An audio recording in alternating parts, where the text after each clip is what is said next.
Il est 13h49. Il nous reste 5-6 minutes parce qu'il y aura une autre alerte autour de 13h55. D'autres tests, évidemment. Il n'y a pas de fin du monde de prévu aujourd'hui. Salut, Roch Saint-Jean. Allô, ça va? Ça va bien, toi? Yes, ça va bien, merci. Sujet intéressant aujourd'hui, la juste valeur marchande de notre propriété qu'on veut vendre.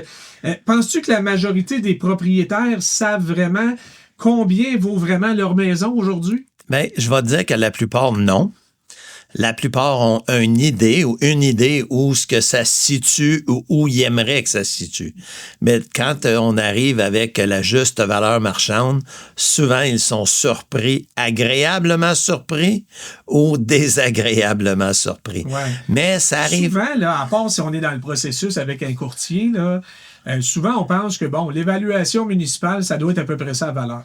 Ben exactement. Il y en a beaucoup qui se fient à ça. Et puis, ils vont dire, ben non, mais elle n'est pas bonne, ça vaut bien plus. La plupart vont dire ça, que ça vaut bien plus que l'évaluation municipale. Alors, c'est un processus important.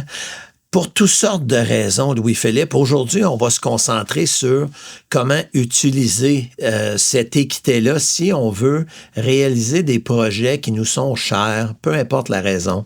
Il y en a des fois qui veulent partager une partie de l'héritage aux enfants dans le vivant.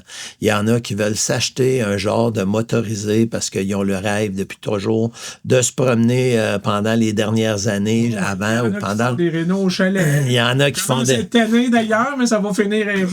Exactement. Donne-nous un exemple concret de comment la valeur des maisons a évolué dans les 5 dernières années. Ça nous aide à comprendre un petit peu où on est rendu. Exactement. Puis c'est ça l'exercice, parce que je parle souvent avec des courtiers hypothécaires, tout ça, puis c'est l'euphorie là, des renouvellements d'hypothèques. Ceux qui ont acheté en 2020, ben 2025, ils ont renouvelé. Ceux qui ont acheté en 2021, ben en 2026, ils renouvellent. Fait qu'on se souvient que les taux d'intérêt à ce moment-là étaient beaucoup plus bas, puis on se souvient que les valeurs des maisons étaient plus bas. Fait que j'ai regardé octobre 2020, le prix médian pour un unifamilial, 320 000. Le mois passé, on a vu que c'était 499, mettons 500 000. Alors, ton prix médian a changé énormément. De 180 000 piastres. 180 000 piastres. En 5 ans. En 5 ans. Alors, tu décides, mettons, que tu dis, justement, tes rénovations de chalet, tu dis, garde, moi, au lieu de soit prendre des REER, toi, dans ton cas, c'est facile, tu as bien des économies, mais mettons, monsieur, madame, tout le monde, monsieur, madame, tout le monde, là, au lieu de faire ça, tu dis, ben, je suis dû de renouveler mon hypothèque, mais t'es pas obligé de prendre le 180 000. Parce que, puis là, je m'improvise pas courtier hypothécaire ni banquier. C'est sûr que le banquier puis le courtier hypothécaire, il est super important dans l'équation parce qu'il y a plein de si, puis de mais, puis de peut-être, puis de tête-bain, là. Oui. Mais en principe, si tout est bon, tu pourrais aller chercher jusqu'à 80 % de la nouvelle valeur aujourd'hui. C'est que tu as une marge de crédit disponible. Exact. Alors, mettons qu'on dit que l'hypothèque pourrait être grossie de 180 000 parce qu'elle a baissé ton hypothèque à l'achat. Tu sais, tu as mis une mise de fonds. Pendant 5 ans, tu as baissé ton hypothèque. Fait que dans le scénario que je donne comme exemple, tu aurais 185 000 que tu pourrais aller chercher au refinancement. Là, tu fais quoi? Est-ce que tu décides que tu veux jouer le levier puis aller t'acheter un investissement, un triplex ou un duplex, puis que la différence que ça te coûte avec ton hypothèque mensuellement, tu la récupères avec les revenus additionnels que tu fais avec ton investissement, mais au final, tu n'as rien sorti de tes poches, ça ne te coûte rien de plus à la fin du mois.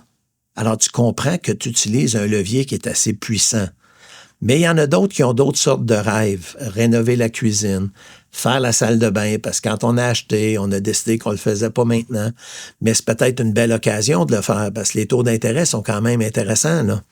Alors, il y a plein de projets potentiels avec l'équité. Ça commence à connaître la juste valeur marchande de votre propriété. Ouais. L'autre chose qui peut être intéressant pour les gens qui ont le goût d'aller là, c'est de transformer son logement en logement locatif. Bien, exactement. Tu sais, si, mettons, quelqu'un qui arrive à un certain âge, des enfants quittent, tu veux pas quitter ta maison, mais tu as un grand sous-sol, peut-être que ça vaut la peine d'investir et d'avoir un revenu. Exactement. Aussi. Oui, ça, c'est une autre possibilité. L'idée ici, c'était d'ouvrir les horizons aux gens, parce que là, j'entends souvent, ouais, je renouvelle mon hypothèque, mais hey, elle va monter, là. Bien sûr qu'elle va monter. tu as acheté quand les hypothèques étaient au minimum. Ils étaient historiquement bas. Là, ils ne sont pas historiquement hauts, ils sont bien corrects.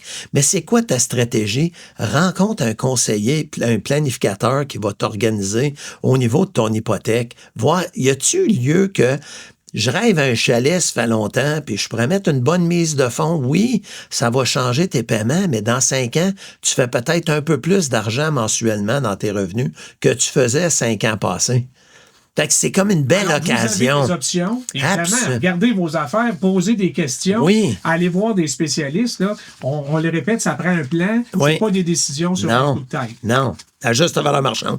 On est là pour ça, les courtiers immobiliers. Merci beaucoup. Roch. Avec plaisir. Toujours intéressant. Si vous avez des questions pour Roch, gênez-vous pas par texto 98985. Sam, est-ce qu'on a un gagnant pour les Olympiques?